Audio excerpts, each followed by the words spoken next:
আসসালামু আলাইকুম গাইস, কেমন আছেন আপনারা সবাই? আপনাদের জন্য আমি আজকে গরু মাংসের একটা টিক্কা রেসিপি নিয়ে আসছি। প্রথম দেখুন মাংসটি এরকম ছোটো ছোটো করে কাটটা আমি একটু কিমা করে নিছি। আর মাংসটা কিমা করে ওদিকে কিন্তু আমি বুটের ডালটা সারা রাত ভিজিয়ে রেখে দিছিলাম। এবার বুটের ডালটা ধুইয়া দেখুন এখানে দিয়া কটা তেজপাতা আর কটা জিরা দিয়ে দিছি। তারপরে দেখুন গরু মাংস কিমাটা দিয়ে দিলাম। স্বাদ মতন 1 চামচ লবণ দিয়ে দিছি। 1 চামচ আমি এখানে মরিচের গুঁড়া, অল্প করে আধা চামচ হলুদের গুঁড়া, 1.5 চামচ আমি ধনিয়ার গুঁড়া, 1 চামচ গরম মশলা, 2 চামচ আমি কালো আর সাদা গোলমরিচ, 1 চামচ আমি জায়ফল যুক্ত বাটা, আর এখানে 5-6 চামচের মতন নইব আদা রসুন বাটা দিয়ে দিছি। দিয়ে কিন্তু সুন্দর করে আমি এখানে কটা পেঁয়াজ দিয়ে দিছি।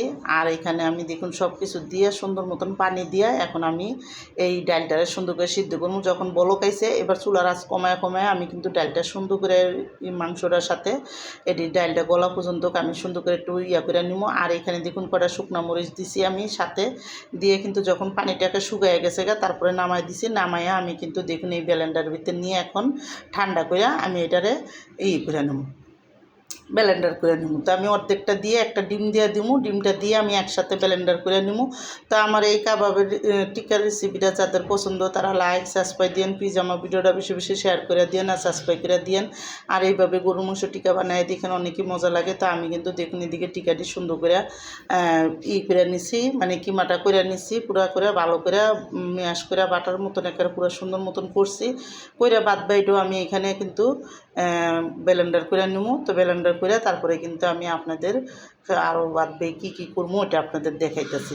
তো দেখুন এদিকে যখন হয়ে গেছে এটা, তো বাদ বাইডিও করে আমি একসাথে নিয়ে আইছি। এবার দেখুন এখানে আমি বেশি করে পুদিনা পাতা, বেশি করে ধনিয়া পাতা এখানে আমি বেশি করে দিয়ে দিছি। পেঁয়াজ বেরেস্তা, আবার 1 চামচ মরিচ, 1 চামচ কালো, 2 চামচ কালো আর সাদা গোলমরিচের প্যাকেট, 1.5 চামচ ধনিয়ার গুঁড়া, 1 চামচ গরম মশলার গুঁড়া, আবার এখানে একটু জায়ফল যুক্ত। তারপরে কিন্তু আমি স্বাদ মতন আর একটু বিট লবণ আর একটু দিছি। দিয়ে কিন্তু সুন্দর মতন বেড গ্রাম দিয়ে আরও সুন্দর করে একটা ডিম দিয়া তারপরে কিন্তু আমি এটা ভালো করে মাইখা নিছি। আর এইভাবে মাইখা তারপরে কিন্তু আমি টিকাটি বানাবো। তো আমি কিন্তু এখানে বেড গ্রাম দিছি, আপনারা বিস্কিটের গুঁড়োও দিতে পারেন, কোনো সমস্যা নাই। তো আমি এইভাবে করে আরও কটা টিকা বানাইয়া আপনাদের বাজ্যা দেখাইতেছি। তো আমি কিন্তু দেখুন এখানে যে কটা অল্প করে আমি বাজবো এই জন্য অল্প করে এখন আর বাদ বাইডে আমি ফ্রোজেন করে রেখে দেবো। তো আপনারা কিন্তু এখানে টিকা বানাইয়া এইভাবে করে ফ্রোজেন করেও রেখে দিতে পারেন। ফ্রিজের ভিতরে যখন মনে চাইব তখনই কিন্তু ঠান্ডা করে একটা বক্সে ভরে রেখে দিবেন, কোনো সমস্যা নাই, বার করে করবেন। তো আমি অল্প করে আপনাদের বাজ্যা দেখাইতেছি। তো আমি কিন্তু তেলটা একটু কম গরম হয়েছে পরে দিয়েছিলাম, এই জন্য কিন্তু অনেক একটু টিকাটা আমার অনেক কিছুটা ভাঙ্গিয়া গেছে তো আপনারা কিন্তু তেলটা ভালো মতন গরম করে তারপরে দিয়ে চুলার আঁচ কমায় কমায় বাঁচতে হইব। তো এখানে কিন্তু দেখুন আমার টিকাটি সুন্দর করে ভাজা হয়ে গেছে, আমি নামাই দিলাম।